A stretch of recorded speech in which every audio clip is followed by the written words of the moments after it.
Welcome to the Grandpa Channel, where stories don't fade, they get recorded. I'm Steve Harris. My grandkids call me Rivers. This podcast is where grandpas and grandchildren pull up a chair, turn on a mic, and let her rip. Grandpa stories are chock full of wisdom, life lessons, and frankly, funny as hell. Your stories are the magic elixir to help your grandkids navigate Mr. Toad's wild ride, aka life. Let's Grandpa.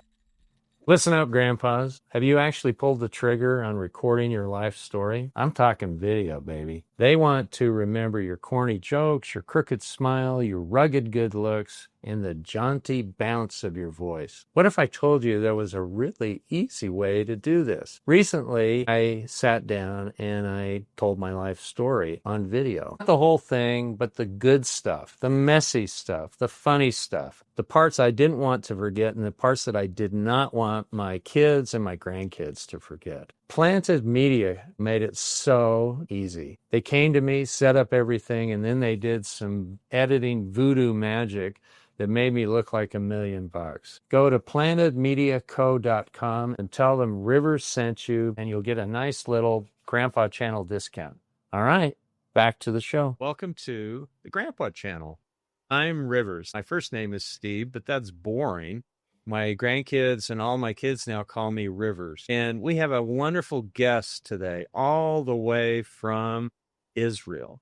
And her name is Bracha Goetz. And I'm so thrilled to have her here on the program. We've talked a little, gotten to know each other. And I want to introduce Bracha by telling you a little story about my sainted and wonderful mother. She passed away about 12 years ago, but my mom, when I was little, I was the oldest child. She recognized that I had a glaring deficiency. No, I was extremely handsome and all that sort of stuff, but I had a gratitude deficiency.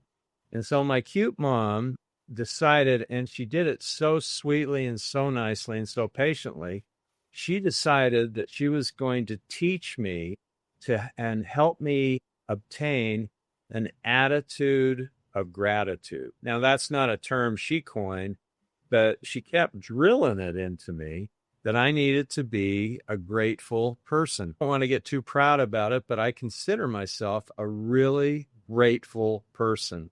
And I wonder if we grandpas and grandmas, if there are ways, and I want to ask Bracha about this, are there ways that we can help our grandchildren become more grateful without over emphasizing or going over the parents, but maybe it's a joint effort. With that lengthy introduction, Bracha, tell us a little bit about yourself and tell us about your family. And you've got to give the statistics about how many grandkids and all that sort of fun stuff. Okay, but I really have to ask you, I want to hear how your mother taught you gratitude, but I don't want to forget. I really want to know.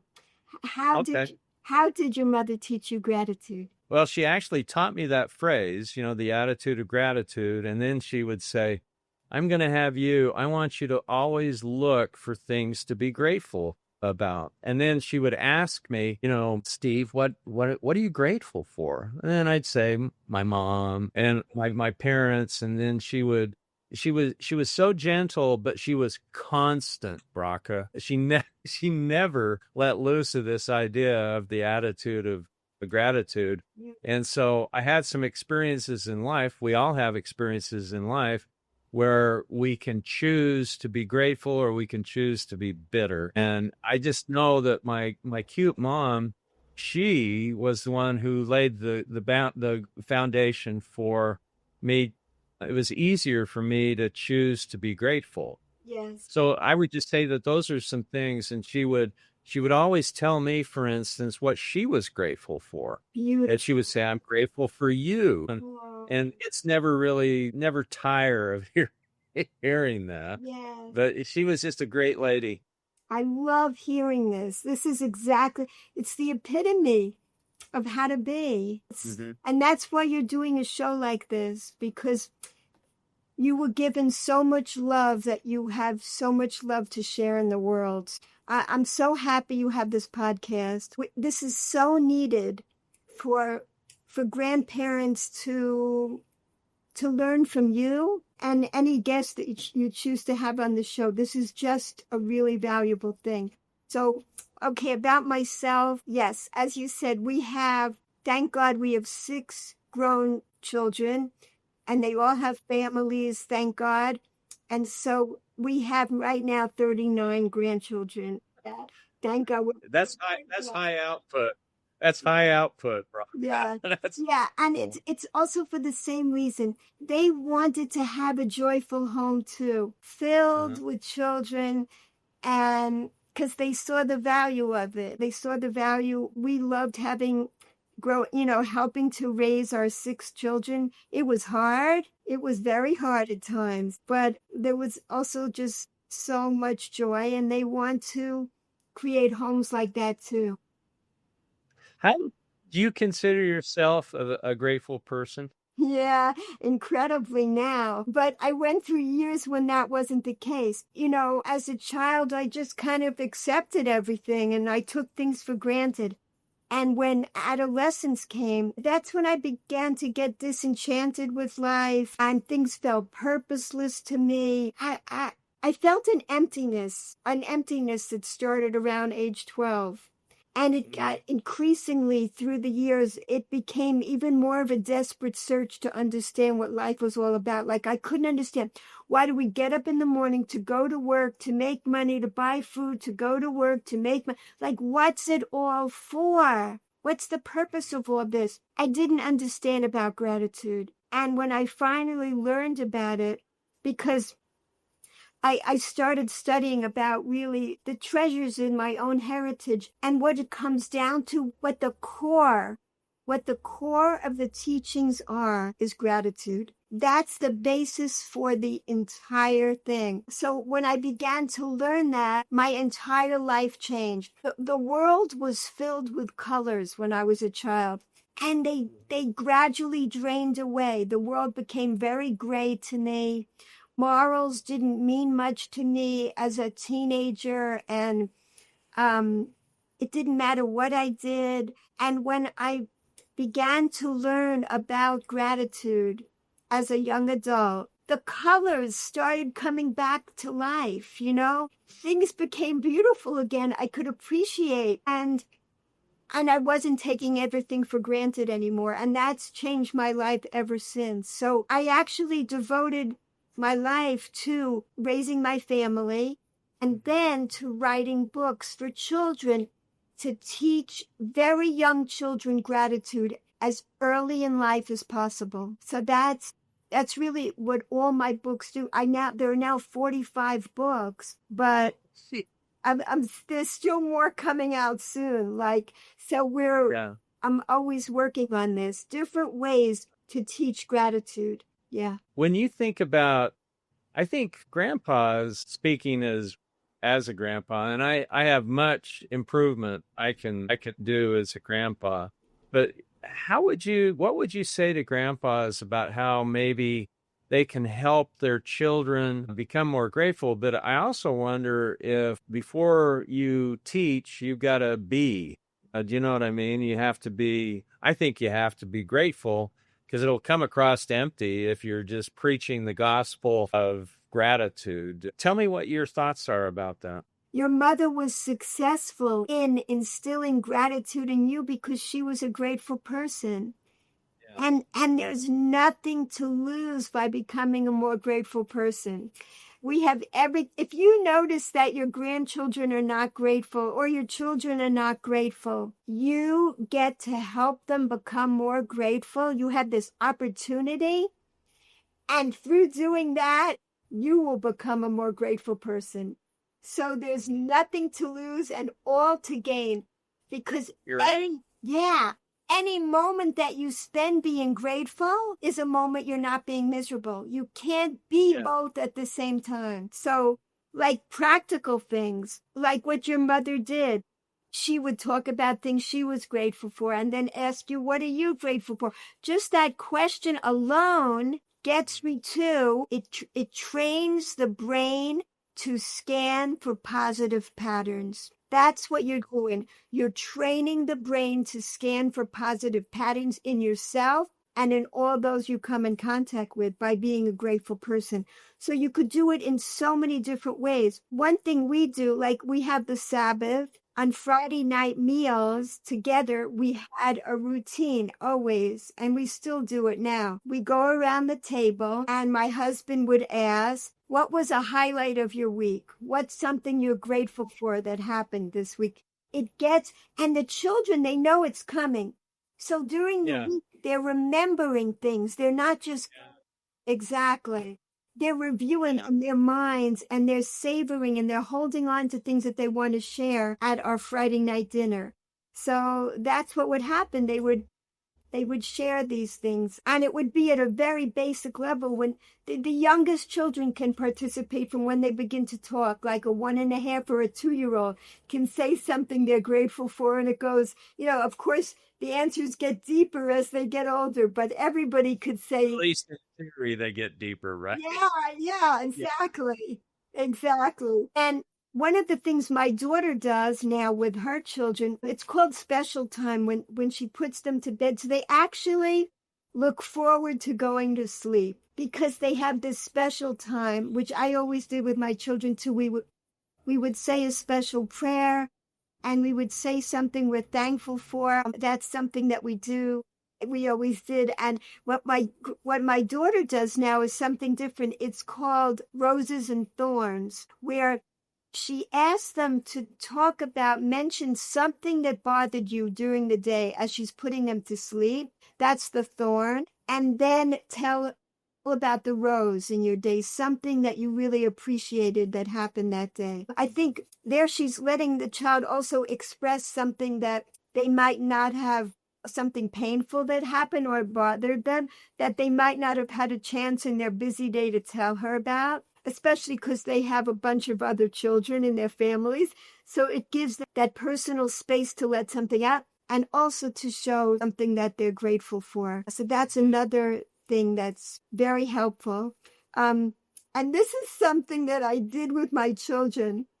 And I see my children now doing it with their children. I don't know where I got this idea, but this is what I do. Whenever I would hand something to my children, and now with my grandchildren, like even a piece of paper or a pen, a crayon, whatever it is, a glass of water, anything, I'm handing it over and they're reaching for it and I don't let go until they say, thank you.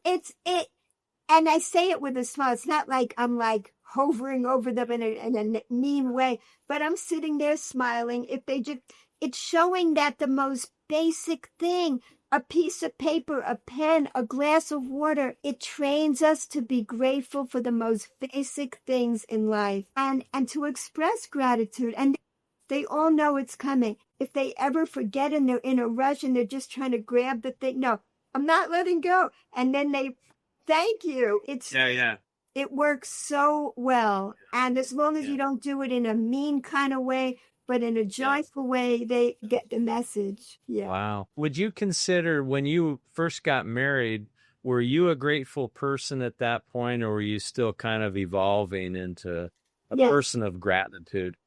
I was becoming a person of gratitude at that point because I had begun to learn about this secret to happiness. And that's what changed my life. When I began to learn, gratitude is the basis of my way of life. It's a funny thing. Most people don't know this about Judaism, but we're called Yehudim. Yehudim, the middle part of that word that Judaism comes from, Yehudim, Hod, is gratitude. That's the core. That is the core of being Jewish. And I think the other religions that have come from Judaism, Christianity, Islam, and also I know that Abraham actually spread gifts to the East as well. I think Eastern religions have incorporated it too. Gratitude is the basis. It's really our whole purpose for being here.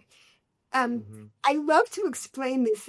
Tell me if this makes sense, but what does a parent want for their child? I think parents want their children to live joyful lives, to experience as much pleasure as possible in life. And the greatest pleasure possible is spiritual pleasure. And the way to really experience spiritual pleasure is through gratitude. That's really what it comes down to. So God is like the ultimate parent. And that's really what God wants from us, to experience gratitude for all that he's given us.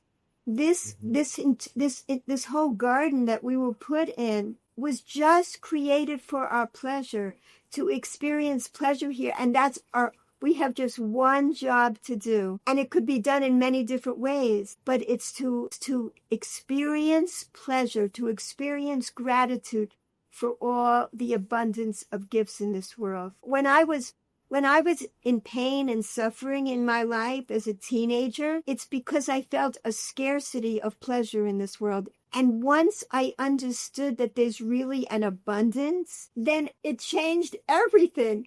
And that's why many people have addictions. They're trying to desperately fill the hole within us with physical things. And the hole just gets deeper and deeper because it's not a physical hole, it's a spiritual hole.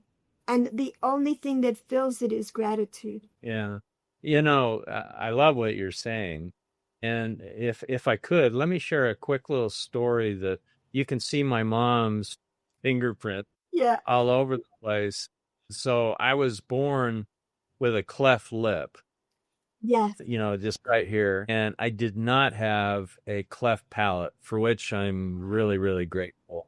And so I didn't have to have speech, therapies or anything like that. So my mom teaches me to have an attitude of gratitude. And sometimes it was hard as a kid because my teeth were all messed up. I had braces when I was in kindergarten, which was cool for 6 weeks. And then I figured out this is a bite. And then, anyway, you go through all of the teenage angst. Yes. Well, as I told you when we talked before, when I was 19, I received an opportunity to go be a missionary for the Church of Jesus Christ of Latter-day Saints in Fim. Okay, so it's in late fall. We're in a big apartment building, and we're knocking on doors. Pesky, those pesky Mormon missionaries. And all of a sudden, I felt a tug on my raincoat, and I looked down, and there was this otherwise beautiful, let's say 6 or 7-year-old Finnish girl that had a massive cleft that went all the way up to about right here, and it was open. And I could tell by her voice that she had a cleft palate too. And I tell people, Bracha, that I turned into a puddle of gratitude. I mean, my folks, we live in a place here in Salt Lake City, Utah, that had wonderful pediatric plastic surgeons that I immediately went in and had plastic surgery. That's why I'm so ruggedly handsome. But anyway, my mom and dad, just immediately, we had these wonderful blessings come. And I don't know why, but anyway, all of my mom's teachings about having an attitude of gratitude sort of converged with me, with this cute little Finnish girl tugging on my raincoat. Now, I'm pretty sure that this is way back in 1970, that I'm pretty sure that she had subsequent work done, because Finland's become very modernized and it's an extremely affluent country. It was becoming that way at the time. But there are times in my life when I've had these experiences of how blessed I have been. And I'd like to think that I can find gratitude in just about anything, which is what you're talking about. Yeah. Do you have grandkids that you felt like that maybe they needed a couple of lessons in attitude of gratitude? Yes. Here's an example. This book I wrote about... Tell me what the book is. Let's hold it there. It says, The Mother Who Always Said Yes. Mm-hmm. Okay. So about 2 years ago, I was hanging out with one of my granddaughters, and she says to her mother, "Can I have some candy?" And her mother goes, "No." And she turns to me and she says, "When I'm a mother, I'm going to always say yes." And oh my gosh, right away, this book idea came into my head. She needs it. She thinks she's going to give her children candy whenever they want. They can buy she said to, I'm going to have candy. They can always have it when, that's exactly what she said to me. Right. This book, I played out the fantasy, and it's a really unusual book because I never ever say what you're supposed to be doing. Like the book is this, I'm going to explain what goes on here. Yeah, please. Okay. Just a few more minutes, then I'll go to bed. No, you already had that, said. When I am a mother, I won't say no. When I grow up, this is how it will go. When my children will ask if they can stay up more, I will simply smile and say, sure. I'll let them stay up super duper late. They'll never go to bed. They will party a ton. Day after day, they'll just keep having fun. It's time to stop. And whenever they want, they can also shop. They can buy anything that they want in a store. And whatever they like, they can always buy more. They can pick everything. I won't care at all. Why should I stop them? Let them have a ball. I don't know if you could see the pictures, but things are going downhill really fast. That's the point. The words don't tell you that, but the pictures are amazing, and you just see how things are getting more and more dysfunctional here. They can fill up their rooms with all kinds of stuff and keep bringing more home. It's never enough. Yeah. If their rooms get too crowded, they can fill up more space and leave their things all over the place. No matter what things cost and no matter the mess, they can just keep going. I'll always say that. Yeah. Should I keep going or you get the picture? Yeah, keep going. Oh, okay. Keep going. Even pets, really big, really small, children, yes, you can have them all. I don't know if you can see, but what the pets are doing. And they can, of course, eat candy all day. I would never, ever put it away. I'll leave it right out so they can always eat every kind of sugary treat. No meals, just snacking all day and night. Won't they love that? Every single bite. The children are getting really sick to their stomachs here. They can do what they want. They can play in the dirt. They can fight with each other and even get hurt. But I won't say no. They can be free. Whatever they want, I will agree. Have some more, for sure. Take these. And they won't even have to say thank you or please. Will they have to come in to do any chores? Of course not. They can stay all night outdoors. Why bother them with homework or even with school? In my house, there won't be even one rule. Will my children feel? Let me guess. They will always be happy, right? Yes? Well, that's it. That's the end of the book. It never tells you. And every child that reads this totally gets the message. They internalize it. Exactly. Yeah. This book, I don't know, it's my bestseller. It's selling out of every store it goes into because parents they're just getting that this is helping to enjoy eliminating the entitlement epidemic. It's actually showing children without any words that they really need limitations, that limitations are good, and it's getting the message across, thank God. Now, I got to tell you that you're a great salesperson for this book. I am buying this book, and I think I'm going to be buying it for each of my kids because that's one of the things that you worry about as a grandpa and as a parent, that, the entitlement, it's really easy, Yes. to fall into that trap. Yes. And I can just picture myself with with my grandkids huddled around, beating me to the punch with the words. That's a wonderful book. Thank you so much. And it's funny. That's the best way. Okay, I read that this was done at actually a Christian university. This was a study done. They said it takes 400 repetitions to change a bad habit. But if it's done joyfully and playfully, 10 to 20 repetitions, and you've got the new habit down. Oh, That's man, all it takes. I got to start reading this book to my grand.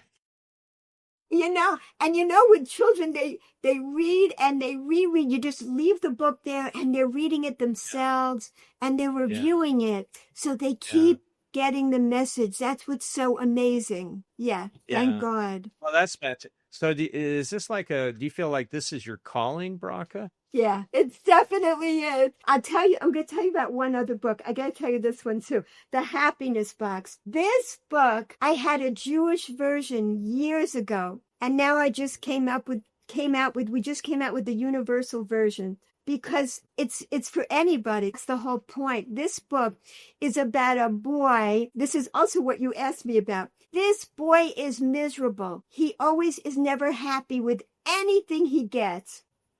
One day his parents get a washing machine and he's like, "You always get everything. I get nothing." And his father gets this idea. He says, "Wait a minute, I got an idea." He goes and he takes the box that the washing machine came in and he brings it to his son and he says, "Guess what? This box is the happiness box, and you can only think happy thoughts inside this box." So his son is like, "I can't do that." Okay, he says, "Give it a try."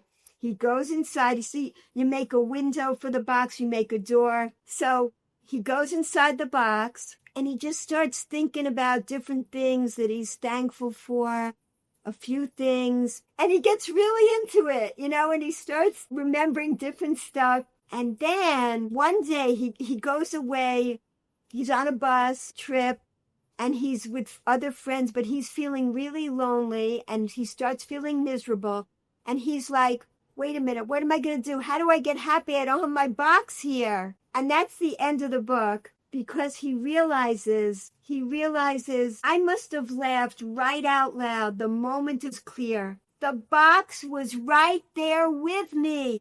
There was no need to fear. The box is never far away. That box is here with me to stay. Do you know what? You've got one too. There's one for me and one for you. You're not too big. You're not too small. Step right up. Come one, come all. No one's too old to climb inside. Everyone needs a place to hide. Go right in and close the door. Think happy thoughts and nothing more. Next time you're sad, give it a try. Go get a twinkle in your eye. Where was my box? Can you guess where? Above my eyes, but below my hair. There's a happiness box in your head, you see. It's a happiness box if you let it be. But if it's hard to use your head, just get a cardboard box instead. I love it. So here's the deal, Bracha. I'm listening to this. I'm inspired.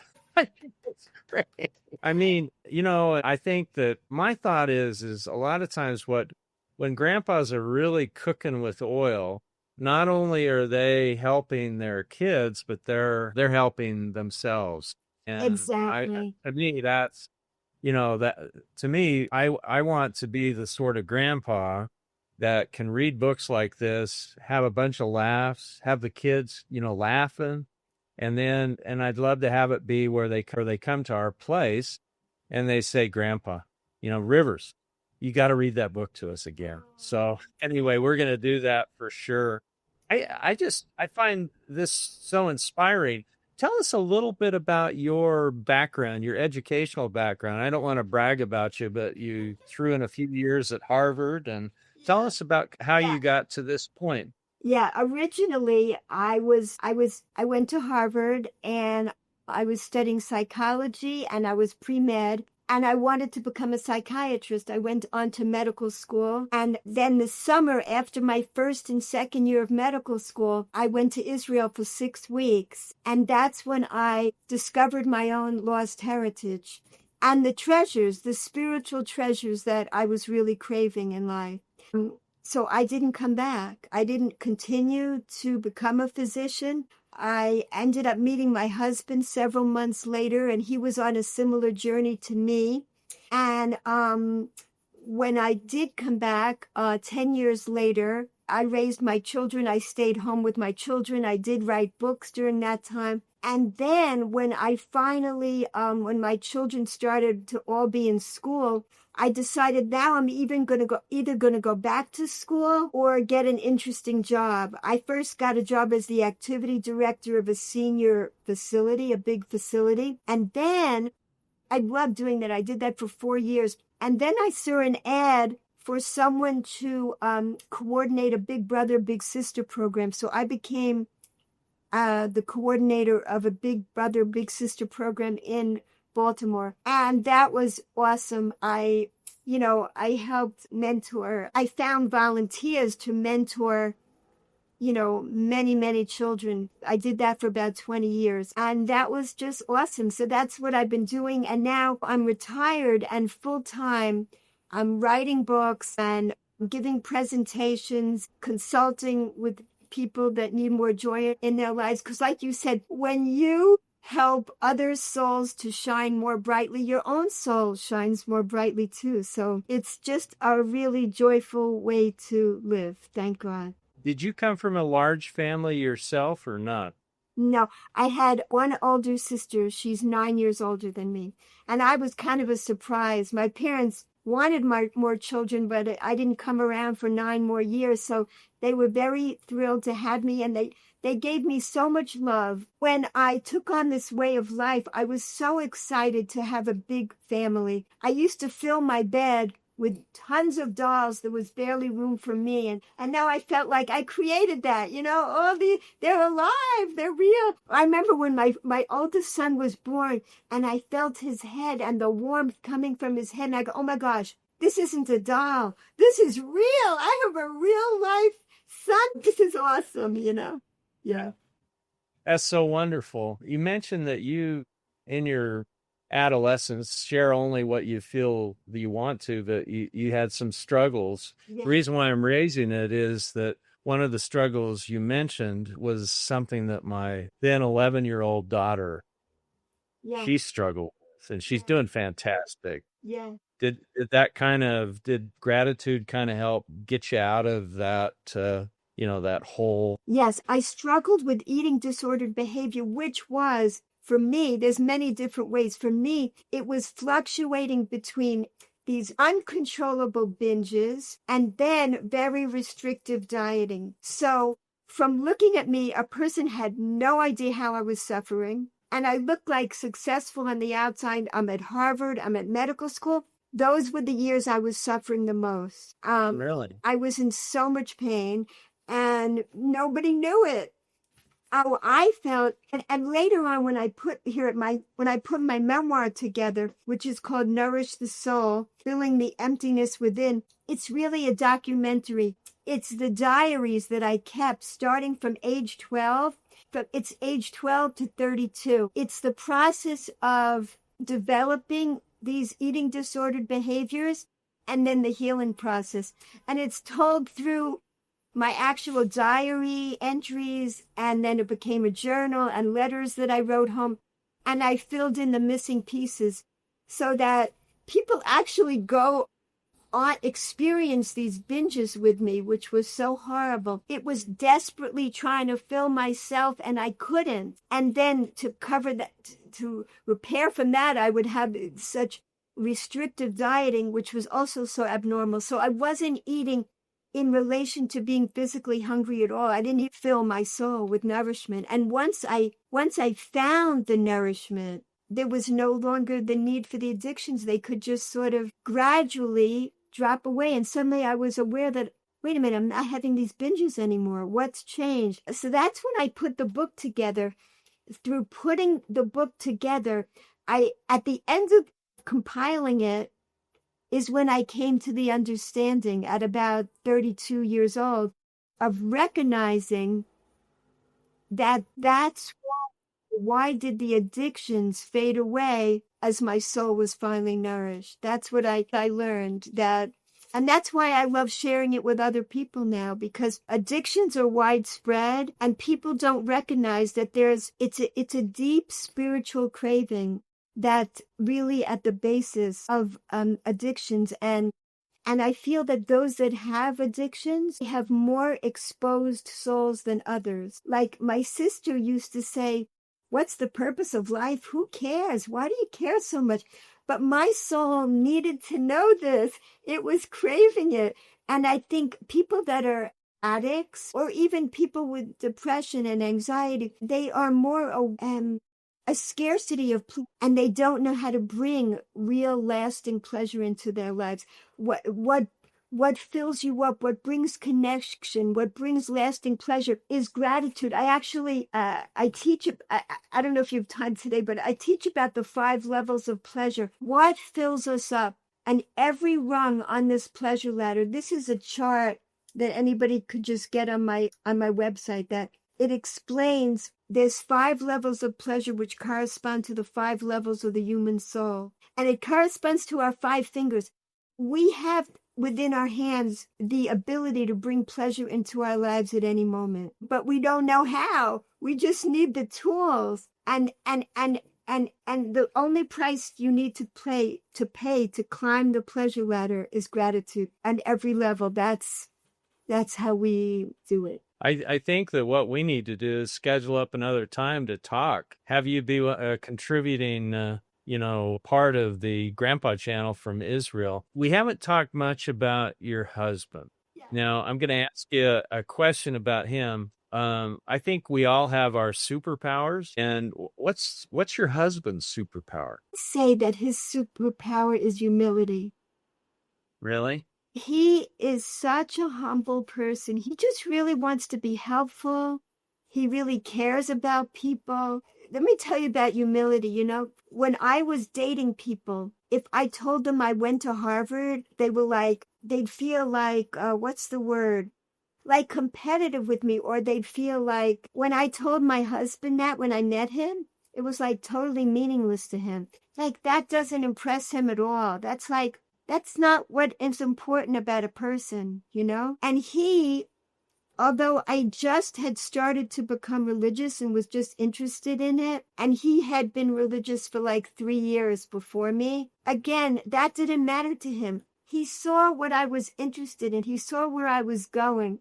And he asked me to marry him on the last night of Hanukkah. And Hanukkah is about dedication. And he asked me to marry him in front of the Western Wall. We were there in Jerusalem, so it was very memorable. And he said to me, I want to know if you will, on this night when there's the greatest amount of spiritual potential for dedication, this last night of Hanukkah, because it's the night that we rededicated the temple. He said, on this night, I want to ask if you will dedicate your life to God and to me, going through life together with you. And that's how he asked me to marry him. And it's been wonderful ever since. Thank God.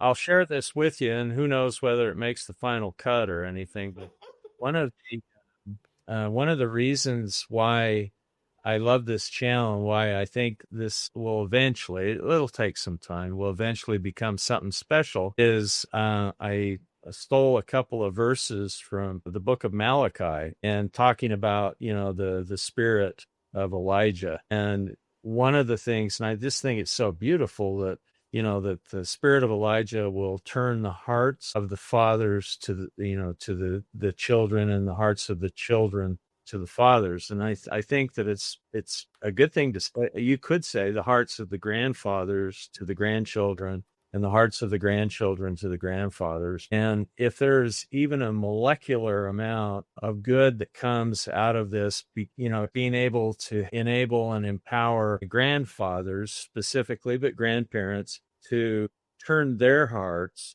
to their grandchildren, and I know that the hearts of the grandchildren will turn to them. And a lot of times that's kind of what kind of keeps me kind of going about this.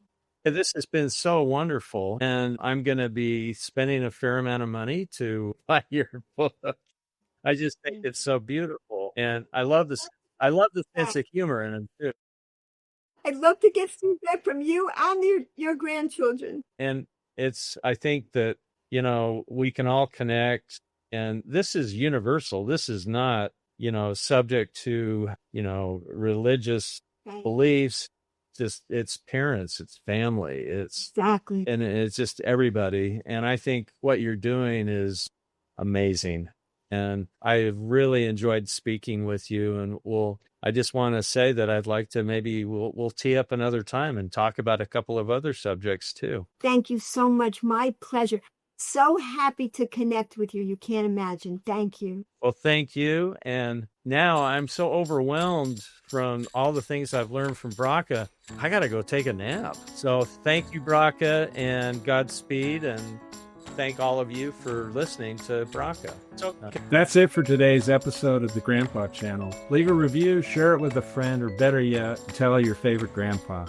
We're on a mission to gather 1 million grandpas, storytellers, wisdom keepers, and lovable wild cards. Until next time, keep the mic hot, the memories fresh, and the jokes just slightly inappropriate.